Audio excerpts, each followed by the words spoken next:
Sir జనవరి 1 తారీఖున లోకేష్ గారు job calendar release చేస్తాను అన్నారు కదా సార్. ఇవాళ జనవరి 6వ తేదీ, ఇంకా ఇప్పటికీ రిలీజ్ చేయకపోవడానికి కారణం ఏంటో చెప్పగలరా? వాళ్ళు చెప్పడమేనండి, పేరుకే చెప్తారు తప్ప చేతలు చేసే ప్రభుత్వం కాదు వాళ్ళు. ఆయన లోకేష్ గారు అంతే, లోకేష్ గారు వాళ్ళ నాన్నగారు చంద్రబాబు నాయుడు గారు కూడా అంతే తప్ప ఏదో కల్లబొల్లి మాటలు చెప్పి జనవరి 1 అన్నారు. ఇవాళ తారీఖు 7 అనుకుంటా, 7 అనుకుంటా.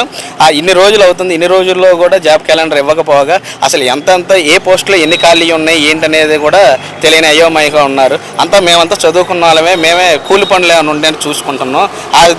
దేని స్థితికి ఈ రాష్ట్రాన్ని తీసుకొచ్చారు నారా లోకేష్ గారు అని వాళ్ళ నాన్నగారు చంద్రబాబు నాయుడు గారు.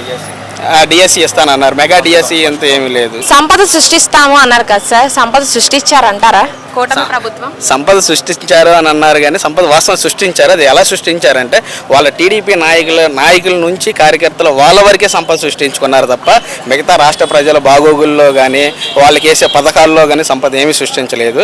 ఇంకో విషయం ఏంటంటే సంపద సృష్టిస్తానని అంటే ఈ రోడ్ల మీద వెళ్ళే వాహనాలకి ఆపేసి పాత చనాలు అని ఉన్నాయా, అవి ఉంటేనే అవి కట్టితేనే రేపు మనకి అమ్మఒడి కానీ లేదంటే ఫీజు రిమెంబర్స్ అని లేదంటే ఇంకేదైనా పథకాలు వస్తాయని పోలీసు వాళ్ళని బాగా ఇబ్బంది పెడితే వాళ్ళు పాపం ఆ డ్యూటీలో స్టేషన్లో వదిలేసి రోడ్ల మీద కూర్చొని ఏ వెహికల్ వస్తే ఆపుదామని ఎదురు చూస్తున్నారు. రేపు జమిలీ ఎన్నికలు వస్తాయంటున్నారు కదా సార్, అప్పుడు సీఎం ఎవరు అవుతారంటారు?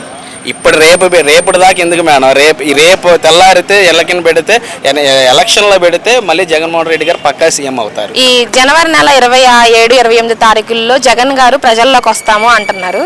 అప్పుడు ప్రజల ఆదరణ జగన్ గారి పైన ఎలా ఉంటుంది?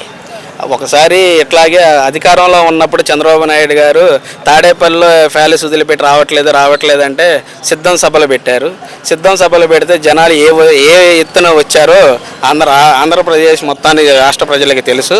అలాగే రేపు వస్తానంటున్నారు కాబట్టి ఏ జిల్లాలోనైతే వస్తారో ఆ జిల్లాలో కూడా జనాలు సరిపోనంతగా వస్తారు. జగన్మోహన్ రెడ్డి గారిని ప్రేమించే మనుషులు ఆ విధంగా ఉన్నారు.